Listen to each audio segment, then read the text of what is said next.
Bonjour.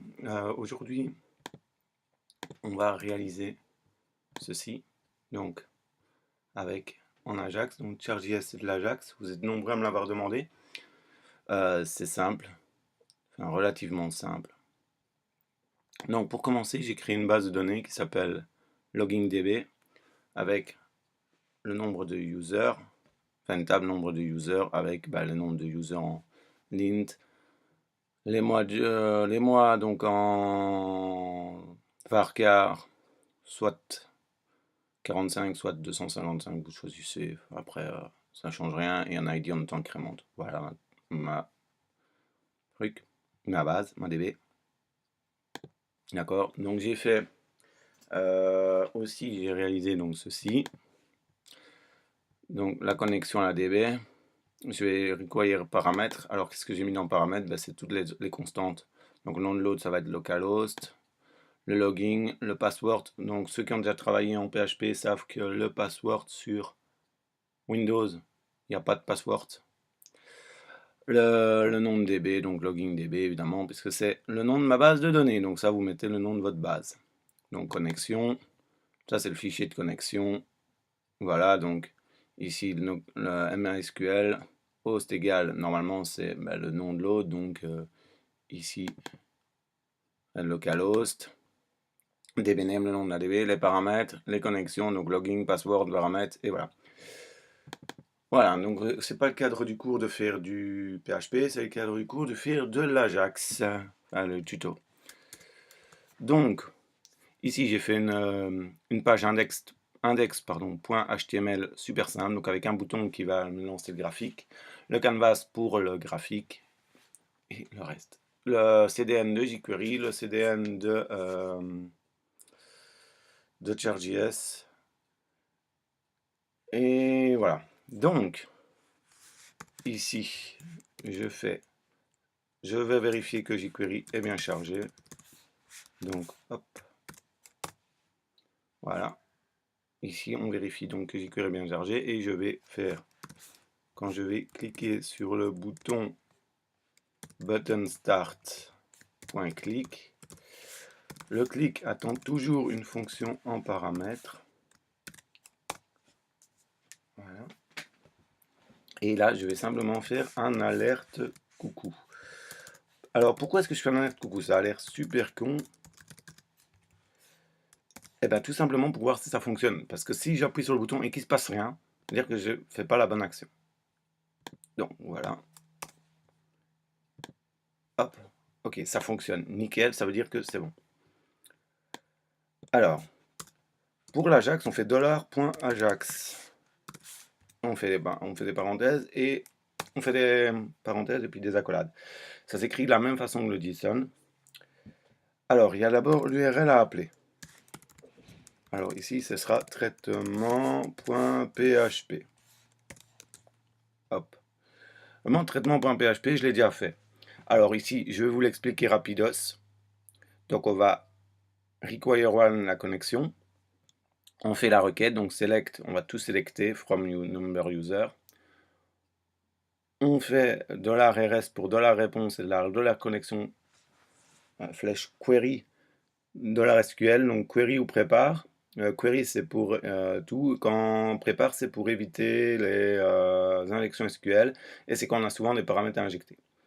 Je fais $rs, $rs execute, je vais fetcher tout ça, je vais revenir dans le data, je vais faire either content type application JSON, ça c'est pour renvoyer les paramètres en JSON, je fais echo de JSON en code de $data.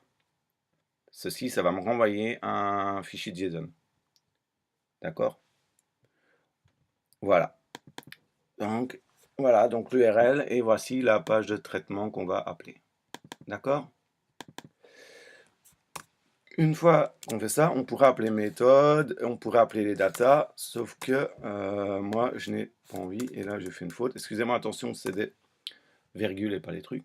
Sauf que nous, ici, on récupère juste des données, donc je fais comme ça, success, function. Ici, on a une réponse, ça va être la réponse qu'on va récupérer de ce script-ci. Donc, ici, c'est le $data qu'on va récupérer. D'accord? hop.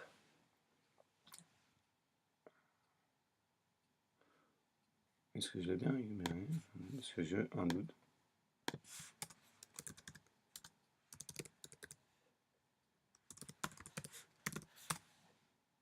Ouais, c'est juste. Je sais pas pourquoi il m'a mis ça, mais voilà. Là, on va mettre simplement error, hein. Voilà. Hop. Pardon, j'ai eu une hésitation en espace de 2 secondes et demie. Voilà. Qu'est-ce qu'on va faire à la suite? C'est ici, on va d'abord faire un console log. Tout simplement ce qu'on reçoit. Réponse. D'accord? Donc on y va. Alors pour les console log, vous faites inspecter. Je l'ai déjà fait 20 fois, donc inspecter. Boum. Alors je suis désolé, c'est un peu lent, donc excusez-moi.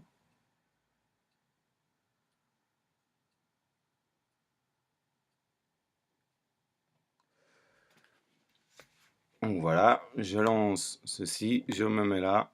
On a bien récupéré, voilà, l'objet 1, c'est ce qu'on avait demandé. Et voilà, ID 1, janvier 175.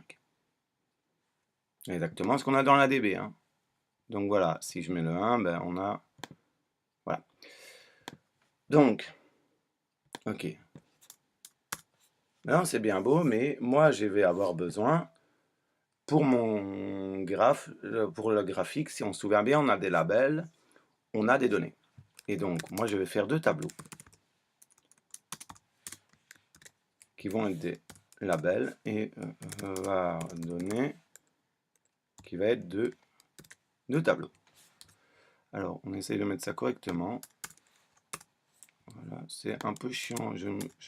La notation ne se met pas correctement. Mais bon. Voilà. Donc, c'est 2 tableaux. Très bien. Maintenant, ce qu'on va faire, qui dit tableau dit boucle for, parce que je vais les initialiser là-dedans. Ceci, donc les mois de janvier, le janvier, février, etc. va venir dans les labels et les données, c'est tout ce qui est 175 dans le nombre de MB users. D'accord? Donc for var i égale 0, i plus petit que réponse.length, i plus plus. Là-dedans, je vais faire label.push. Qu'est-ce qu'il va pusher? Réponse à la position i, point les mois. Et l'autre, comme c'est, il va aussi pusher, je fais un copier-coller et j'adapte un. Donc, hop, je mets les données. Et c'est pas les mois, mais MB users. Voilà.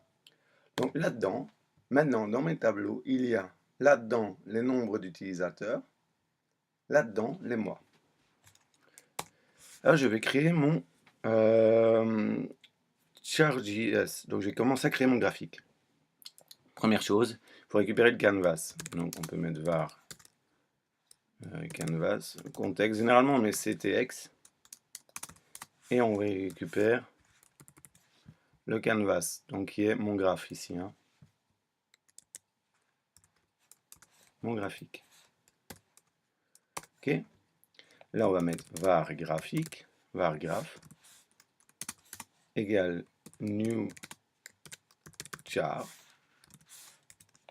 C'est ceci.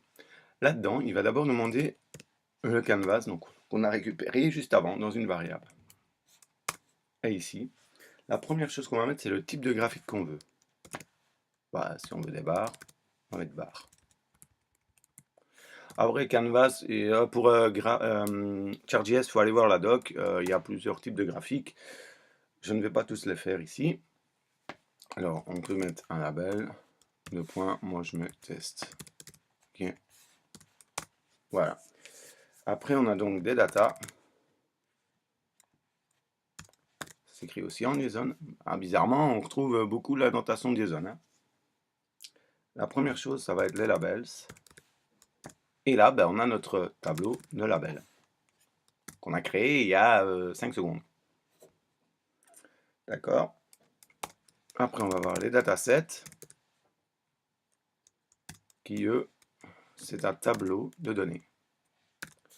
Première chose, ça va être le label du graphique. Donc là, on va mettre nombre de votes de l'année 2016.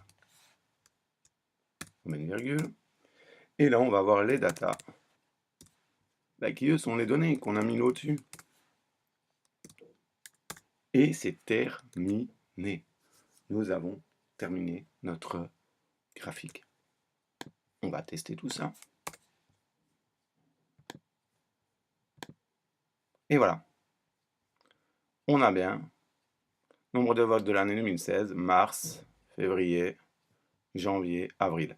Maintenant, oui, vous pouvez dire, oui, d'accord, j'ai nouveau ça. Ben, allez, on va mettre ça à 210. Ça ne marchera pas si tu en rajoutes un autre. Allez, avril. On va mettre mai. Hein.